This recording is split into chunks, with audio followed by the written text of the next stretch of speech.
how to change Microsoft Teams language.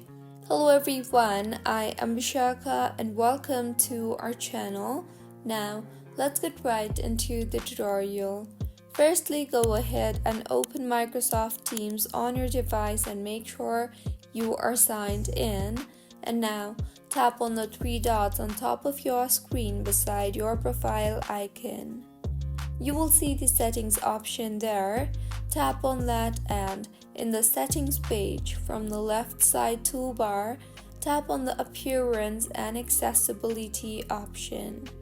Now scroll down to the language tab and tap on that, and a drop down with various languages will appear.